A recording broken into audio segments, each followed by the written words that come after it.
Good evening class, myself SK Singh. और आज हम लोग करंट इलेक्ट्रिसिटी का पार्ट नंबर 2 पढ़ रहे हैं, जो कि मोस्ट इम्पॉर्टेंट क्वेश्चन है। ये जो हमने क्वेश्चन लिखा है बोर्ड पे, ये बोर्ड में 100%, 101% ये सीबीएसई बोर्ड में और एसएससी बोर्ड में क्वेश्चन आएगा, ठीक है ना। और क्वेश्चन इस टाइप से है, 2 cells of EMF E1 and E2 and the internal resistance R1 and R2। आपको जैसे फिगर में दिख रहा है, फिगर गिवन है साथ में। ईएमएफ है E1 E2 और रेजिस्टेंस है R1 R2। और ये R1 R2 क्या है? इंटरनल रेजिस्टेंस है किसका? सेल का, ठीक है ना। और कनेक्टेड इन पैरेलल कनेक्टेड ना, as shown in the figure. तो फर्स्ट पॉइंट में कैलकुलेट करना है equivalent EMF of the combination. Equivalent EMF of the combination का इक्विवेलेंट ईएमएफ फाइंड करना है। And equivalent internal resistance of the combination, internal resistance का क्या होगा ये फाइंड करना है। और हमें potential difference between the point and B, A और बी पॉइंट का हमें पोटेंशियल डिफरेंस फाइंड करना है, ठीक है ना। इतनी चीजें फाइंड करना है। तो जो फिगर गिवन था, तो आपको दिख रहा है कि इसके अंदर एक बैटरी कनेक्ट होगी, ठीक है ना, और जिसका प्लस टर्मिनल बी की ओर होगा, क्योंकि करंट इधर से इधर फ्लो हो रहा है, ठीक है ना। तो यहाँ पे हम लोग करंट सपोज कर लें कि I1 है और यहाँ पे करंट I2। तो this is the I2, this is the I1, ठीक है ना। और यहाँ आके फिर क्या आ जाएगा? I जाएगा। ये हमने अपनी तरफ सुना, इतनी छोटी सी बात, ठीक है ना। तो इसमें जो टोटल करंट I था, I कितने पार्ट में डिवाइड हुआ? I1 प्लस I2, 2 पार्ट में I डिवाइड, ठीक है ना। अब हमें पोटेंशियल फाइंड करना है इसमें, ठीक है ना। तो पोटेंशियल का फार्मूला क्या होता है? देखो, B equal E1 minus I1 R1। B equal E1 minus I1 R1। और ये फार्मूला आप पहले ही सेल में पढ़ चुके हो, ठीक है ना, पहले ही सेल में पढ़ चुके हो। यहाँ से हम यदि I1 की वैल्यू फाइंड आउट करना चाहेंगे, तो I1 कितना आएगा बोलिए? I1 इक्वल आएगा, पहले I1 R1 लिख दे रहे हैं यहाँ पे। I1 R1 इक्वल B, इसको उठा के इधर लाए तो ये इधर जाएगा, क्या आएगा? E1 माइनस B आएगा। तो यहाँ पे I1 इक्वल कितना आएगा? I1 equal E1 minus B upon R1। तो I2 कितना फाइंड होगा? I2 equal E2 minus B upon R2। ये I1 आएगा और ये I2 आएगा, ठीक है ना। ये I1 I2 की वैल्यू हम लोगों ने फाइंड कर ली। ये हमें यहाँ पे फाइंड करना है कि टोटल करंट कितना होगा। तो टोटल करंट का फार्मूला क्या होगा?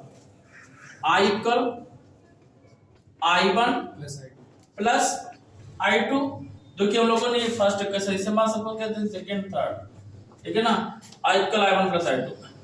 तो I इक्वल I1 की जो वैल्यू पुट अप करेंगे क्या आएगा? E1 minus B upon R1 plus E2 minus B upon R2। क्या इतना आ रहा है इसमें? यस सर, ठीक है ना। एक लाइन और नीचे यहाँ तक आ रहा है क्या? नहीं, ये चलिए इधर आ जाता है। तो देखिएगा, E1 को हम लोग इसको ऐसे लिख सकते हैं, I equal E1 upon R1 minus B upon R1 plus E2 upon R2 minus B upon R2, ठीक है ना। तो हम लोग क्या करें कि I equal E1 upon R1 plus E2 upon R2 minus B upon R1 plus B upon R2 D by R2, ठीक है। तो I equal E1 upon R1 plus E2 upon R2 minus B common लिया, 1 upon R1 plus 1/R2 है। ठीक है बेटा, बात नहीं करिएगा। E1/R1 प्लस E2/R2 है। अब हम लोग जब इसकी वैल्यू फाइंड करेंगे तो हम लोग इसको लिख सकते हैं I equal E1/R2 plus E2/R1 upon R1 into R2, ये के लिए हो जाएगा। और माइनस V के साथ में यहाँ पे आएगा R1/R2 और R2 प्लस R1। बोले यहाँ तक किसी को डाउट? बोलिए। इतना सिंपल मेथड से आपको क्या करना था, पहले I फाइंड किया I1 I2, फिर पोटेंशियल डिफरेंस किया B equal to E1 minus I R1, इसके बाद में I1 वैल्यू फाइंड करी, I2 वैल्यू फाइंड करी, यहाँ पे पुट अप कर दिया। ठीक है ना, तो ये हमारा आया। आगे देखते हैं। देखो हमने इसमें क्या करना है कि जो B डाला था 40%, इसको इधर उठा के ला रहा है, तो इधर क्या बचेगा E1 R2 plus E2/R1 upon R1 into R2, और ये I पलट के उधर पहुंच जाएगा, क्या जाएगा माइनस का I। ठीक है ना, यहाँ में B को सिंगल करना है,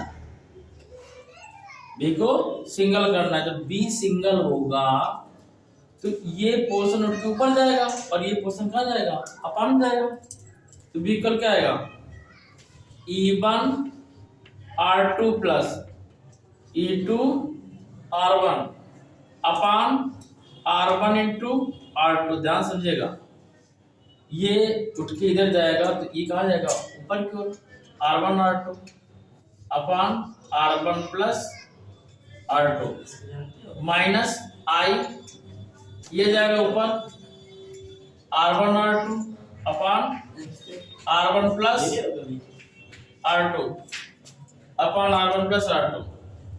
इससे ये कैंसिल आउट होगा, तो क्या आएगा B equal E1 R2 plus E2/R1 upon, यहाँ तक आ रहा ना R1 plus R2 minus I साथ आएगा R1 R2 upon R1 plus R2। अब देखो ये हमारा मेन निकल आया। अब इसके बाद में क्वेश्चन बात, इतना जब फाइंड आउट कर लेंगे इसके बाद में हम फर्स्ट पॉइंट पाएंगे और स्पीड से इसको सॉल्व करते हैं। कह रहा कि equivalent EMF of the combination, इसका इक्विवेलेंट ईएमएफ फाइंड करना है। फार्मूला ये होता है इक्विवेलेंट ईएमएफ का, V equal equivalent minus I R equivalent, formula ये होता है। ठीक है ना, तो पहले ही था चुके हम लोग पढ़ चुके हैं। तो इसमें कह रहा है कि equivalent EMF of the combination, equivalent क्या है, ये है था, इसको निकाल ले तो E equivalent equal E1 R2 plus E2/R1 upon R1 plus R2। फिर कह रहा है कि इक्विवेलेंट इंटरनल रेजिस्टेंस कहाँ पे, ये equivalent internal resistance R equivalent equal, तो R1 into R2 upon R1 plus R2। फिर कह रहा है potential difference between point A and B, तो पोटेंशियल डिफरेंस यही है ए बी के बीच में, ये थर्ड पॉइंट हो गया। This is the first point, this is the second point और this is the third point. खत्म कहानी इसकी। आगे बढ़ते हुए आपको तो Kirchhoff rule, Kirchhoff first rule क्या है समझो बेटा जरा, the algebraic sum of all currents meeting at a junction in a closed circuit is 0, that is sigma I equal 0। मैं समझो ये करंट पास हो रहा है, अब ये एक पॉइंट मिल नहीं रहा है कि बहुत सारे करंट आके एक पॉइंट में लगा। अरे आप घर पे जो स्विच देखा है, स्विच लगा होता है, दो बार आते हैं प्लस माइनस के, फर्स्ट बार आया तो I1 से बच के, सेकंड बार तो I2 से बच गया। इसके बाद में जो अप्लायंस लगे हुए हैं आपके यहाँ, जो ऑपरेटर लगे हुए हैं, जैसे फैन हुआ, बल्ब हुआ, तो उधर करंट का पास होता है। I1 I2 I3 जंक्शन की ओर जा रहा है, I4 I5 I6 जंक्शन से बाहर जा रहा है। तो इनका टोटल समेशन क्या होगा? 0 होगा। क्या होगा? 0 होगा। तो समीशन I इक्वल क्या आएगा? 0 आएगा। हम लोग जो इनसाइड पर जा रहा है, जंक्शन की ओर जा रहा है, उसको पॉजिटिव सपोज करेंगे, I1 plus I2 plus I3, और जो बाहर जा रहा है उसको निगेटिव सपोज करेंगे, माइनस का I4 माइनस का I5 माइनस का I6, इसका सम क्या जाएगा? 0। हम लोग लिख सकते हैं I1 plus I2 plus I3 निकाल लो, I4 I5 I6, हम इसको ये कह सकते हैं, ठीक है ना। 1 मार्क्स तो हो सकता है कि किरचॉफ को जो फर्स्ट लॉ है किसका कंजर्वेशन है, तो कंजर्वेशन ऑफ चार्ज किसका है? चार्ज का कंजर्वेशन है। I equal D Q quantity होता है, यस सर। किसका कंजर्वेशन है? चार्ज का। बस समझ। अब किरचॉफ सेकंड लॉ की बात करेंगे, चलिए लिखते हैं। वो वोल्टेज डिपेंड करेगा और वो कंजर्वेशन ऑफ एनर्जी होता है, कहता है conservation of energy. Second law आप सभी इधर ध्यान दो, किरचॉफ सेकंड लॉ क्या है? कह रहा है कि इसे किरचॉफ सेकंड लॉ को लूप रूल भी बोलते हैं, ठीक है। और है क्या? In close loop in a circuit, close loop in a circuit, sum of the EMF and EMF में एस क्यों लगाया गया? मतलब बहुत सारे आप ईएमएफ ले सकते हो, EMF and the potential difference across all element is 0। Potential difference क्या होगा? ऑल एलिमेंट का 0 ले सकते हैं। समीशन ऑफ 0, टोटल पोटेंशियल क्या आएगा? 0 आएगा। Total potential sum of potential is equal to summation I R, क्या? Summation total summation of potential equal summation of I R, मतलब अगर दोनों इसको उठा के दिलाएंगे इक्वल तो क्या आ जाएगा? 0 आ जाएगा। और दिस जो ये सेकेंड रूल है, this rule follow the conservation of energy, इसको फॉलो करता है क्या? Second law conservation of energy. इसको एक क्वेश्चन के द्वारा हम समझा रहे हैं आपको, ठीक है। तो इससे पहले तो देखिएगा, क्वेश्चन दिया गया है किरचॉफ रूल से, इसमें करंट फाइंड करना है बाय द किरचॉफ रूल, ठीक है ना। तो जब इसको सॉल्व करेंगे तो हम लोग किसी में एक तरफ चलेंगे प्लस से या माइनस से, ठीक है ना। और एक क्लोज पाथ लेंगे, इसमें 2 क्लोज पाथ है, एक फर्स्ट है एक सेकेंड है। जो तुम लोगों को प्लस से माइनस की ओर डायरेक्शन सिखाया जाता है वो नहीं सिखाएंगे हम, जैसे इंजीनियरिंग कॉलेज वगैरह में बताया जाता है कि कैसे सॉल्व करते हैं, हम उसकी बात करेंगे। हम लोगों ने फर्स्ट क्लोज पाथ लिया, in first ABCD close path ABCD, first close path क्या है? ABCD। यहाँ पे पोटेंशियल अटैच है शायद 80 वोल्ट का, 80 वोल्ट का। यहाँ पोटेंशियल 80 वोल्ट का, तो हम पोटेंशियल से लेंगे, जैसे हम लोगों ने किरचॉफ रूल पढ़ा था second V equal to IR, तो यहीं से लेंगे 80 से। और कहां से लेंगे? प्लस से, ठीक है ना। कहां से लेंगे? प्लस से, इधर से नहीं चलेंगे, प्लस से। और इक्वल लगाएंगे, IR होता है R ये 20 I2। इसके बाद में इधर आएंगे, इसमें हमें इस पाथ में जाना, फर्स्ट क्लोज पाथ का, तो I1 इंटू 40, और ये किसका? माइनस का, डायरेक्शन अपोजिट है, ये इधर जा रहा है और डायरेक्शन क्या? हम लोग इधर जा रहे हैं, उल्टा जा रहे हैं। I1 इंटू 40, तो देखिए 20 से पूरे इक्वेशन में डिवाइड कर दिया, कितना आएगा 4 आएगा, I2 आएगा, -2 I1 आएगा। इसको हम लोग ऐसे भी ले सकते थे 2 I1 इसको उठा के इधर लेके आए और I2 इधर आएगा माइनस का हो जाएगा और 4 को इधर भेज दे किसका -4, 2 I1 प्लस का I2 माइनस का या माइनस से मल्टीप्लाई करा दो पूरे इक्वेशन में, तो ये माइनस या प्लस का हो जाएगा, ये माइनस हो जाएगा इक्वेशन फर्स्ट, ठीक है ना। इन सेकेंड क्लोज पाथ कौन सा, ये एप्लीकेशन सी या ई डी सी, जहां चले वहीं पा गए। अब देखो इसमें प्लस इधर है तो हम इधर चलेंगे ऐसे, और 40 वोल्ट इसमें पोटेंशियल है, 40 का ऐसे जा रहा है सेम डायरेक्शन में, तो 40 इंटू I1। अब ये अपनी तरफ से नहीं करेंगे कि यहाँ पे वो I2 कहां से आया, यहाँ पे पहले दिया गया है पहले से ही, तो प्लस डायरेक्शन सेम है, I1 प्लस I2 इंटू 10 से डिवाइड करा दिया एप्लीकेशन, तो 4 equal 4I1 plus I1 plus I2, तो 4 equal 5I1 plus I2, equation number second.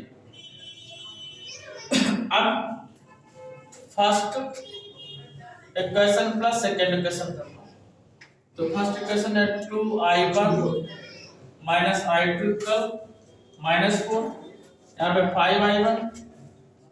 5I1 plus I2 equal 4, तो ये 0 कर दिया, ये 0 आएगा, ये 7I1 आएगा, तो I1 इक्वल कितना जाएगा 0 जाएगा, I1 इक्वल 0। इस I1 वैल्यू इक्वेशन फर्स्ट में पुट अप कर देंगे, the value of I1, the value of I1 put in first equation, तो 4 equal I2 minus I1 value 0, I2 equal कितना आएगा 4 एम्पियर, कितना आएगा 4 एम्पियर। तो ऐसे हम लोग किरचॉफ सेकेंड रूल यूज करेंगे।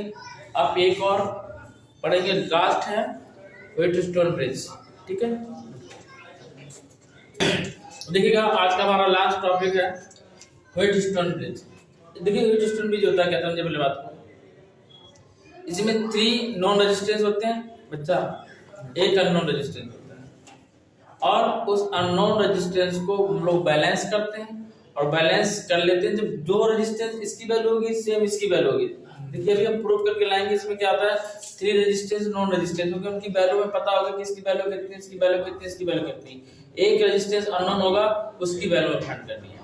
ये ब्रिटिश साइंटिस्ट व्हीटस्टोन ने इसको बनाया था, इसलिए इसका नाम पड़ गया व्हीटस्टोन ब्रिज। क्या नाम पड़ गया व्हीटस्टोन ब्रिज, इसलिए ब्रिटिश साइंटिस्ट व्हीटस्टोन ने बनाया था, ठीक है ना।